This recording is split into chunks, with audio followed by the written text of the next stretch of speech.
the first of our action figure reviews that we're introducing on the podcast YouTube channel.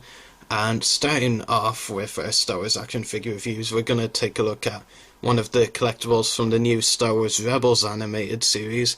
And there is the Star Wars Rebels Reveal the Rebels Jedi Reveal, which is interesting set. There's lots to talk about, so I'll definitely be sure to cover a lot of it. You get 3 figures, 2 of the main characters, 2 of the new main characters, Ezra and Kanan, as well as an exclusive figure, which I doubt we'll see again. I think it'll probably just stay exclusive to this pack. It was a holographic Obi-Wan Kenobi, as seen in the premiere episode of Star Wars Rebels.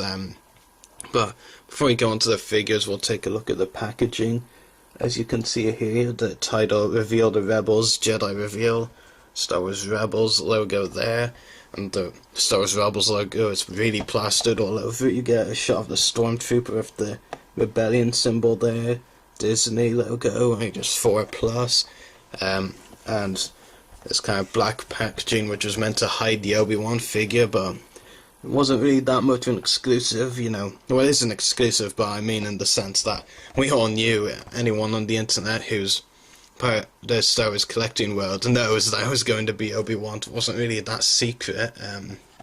But yeah, on the back of the packaging there's a good image here of some of the main characters from Rebels, including Kanan and Ezra, who are both in this set, and Sabine and Seb as well are in it, on the image, but it's weird that, they don't have Hera and Chopper on the image as well, considering that would complete all the lineup of the main Rebels characters on that image, so it's pretty bizarre. And actually, kind of think of it just looking up here, with the description for the pack, which says, lifelong Rebel Ezra Bridger discovers a secret from Obi-Wan Kenobi, so yeah, definitely not really playing a good secret card, are they? Because everyone online knew it was the secret figure was Obi-Wan, the holographic Obi-Wan, and on the back of the packaging it even says Obi-Wan, and lifelong Rebel fan. If you've watched the show, you'll know that's not actually true. Before the show's event, he wasn't even a Rebel, so yeah, pretty weird. But as well as the packaging, we also get this diorama piece, which I included for a lot of these kind of, I guess you could say, battle pack figures. It is pretty cool. It's got a Jedi Order logo on it. No, actually, that's not right. Is it meant to be the Rebellion symbol? Yeah, actually, it's meant to be the Rebellion symbol because it's the same one on the Stormtrooper helmet I mentioned earlier. So apologies, Jedi Order, got a bit ahead of myself there. Yeah, it's really cool. I do like these diorama pieces, and this is really cool, and it even is in the Rebels colour scheme, with orange, which is the colour of the Rebels logo too, so it's a nice additional diorama piece. So, onto the 3 figures that we get in this pack. Kanan and Ezra are both repacks of the single-carded versions. One thing I actually do want to bring up about the pack itself, which I might bring up again later in the review as one of my concluding points, is I think this set might actually sell pretty well at Toys R Us, purely for the fact that as we know, there have been shipping problems with the first wave of the single carded Rebels figures, which include Kanan and Ezra, as seen here. And other figures like the Inquisitor, Chopper, Agent Kallus, and the Stormtrooper. I think I'm right in saying those are the other figures in the first wave. I think this set is going to sell a bit better because people can get Kanan and Ezra here, but they're not going to, for me personally, I can say, for example, I'm not going to buy the single-carded Kanan and Ezra when they eventually get released, because I have this pack, so I already have them, so why would I buy a single-carded release, So that's the point I'm trying to make, and especially considering this is, one of the few Rebels collectibles with the actual action figures released so far because of those shipping problems, so I hope you understand the point I'm trying to make. Basically, I think this set is going to actually sell better than initially expected, just because of the fact that, of the shipping problems with the single-carded figures. But getting into the figures themselves, I'll start with my favourite of the 3 in terms of the figure's design. And I'm going to start with Kanan, the cowboy Jedi, as he's described by the showrunners. The figure itself is actually really good. I am very impressed with the detail. That's something I'll talk about with Ezra and the holographic Obi-Wan. One of my complaints, really, with those figures, kind of the details on them. With Kanan, I think they've captured the details on his figure to perfection, really. I don't really have any complaints to say about the detail. I'll just give you a close-up of the face design. Yeah, I think the facial detailing, which I'll mention in a moment, is actually my problem with the Ezra figure. My main problem with the detail on the Ezra figure, I should say. I think the close-up really actually does do the Kanan figure justice. It is really good. The ponytail at the back is really nice as well. Yeah, I think they really did capture the facial sculpt, especially of Kanan's face to perfection. I've no real problems with that. Got a nice symbol here. Maybe that's the Jedi symbol. No, I'm pretty sure it's not.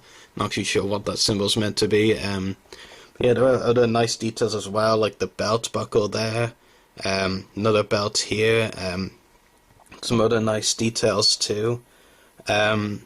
One interesting thing, and it's really, aside from the articulation, which I know for a lot of people is an issue with the Rebels figures, for me, articulation is an issue, yes, but I've always been more of a detail person over articulation, so if a figure's well detailed, I'm still going to buy it, even if the articulation is terrible. I know some people, for them, articulation is a deal breaker, and for me it really depends, but if the detail's really good, then I'll probably still buy anyway.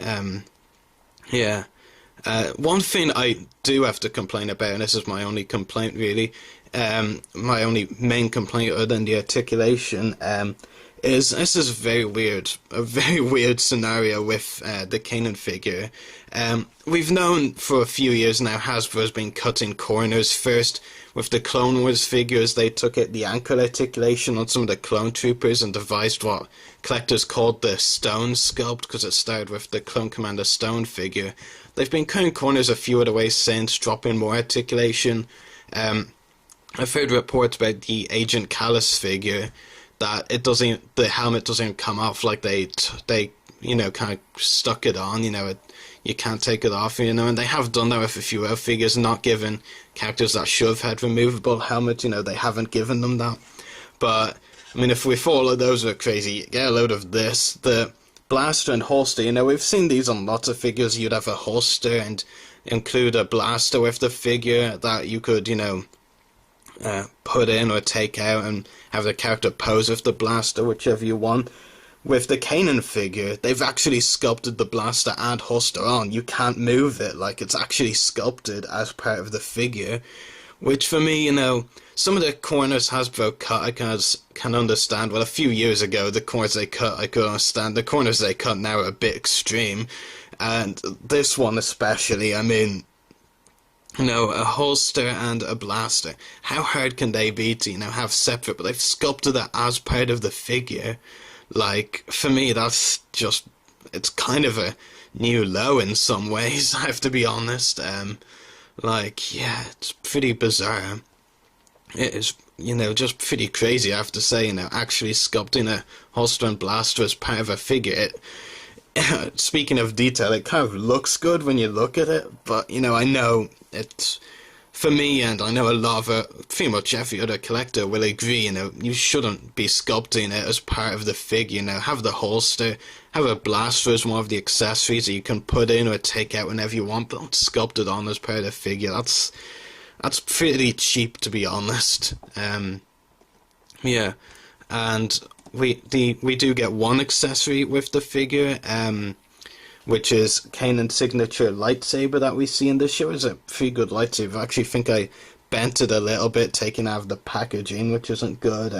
The design is nice. It is a cool lightsaber. Yeah.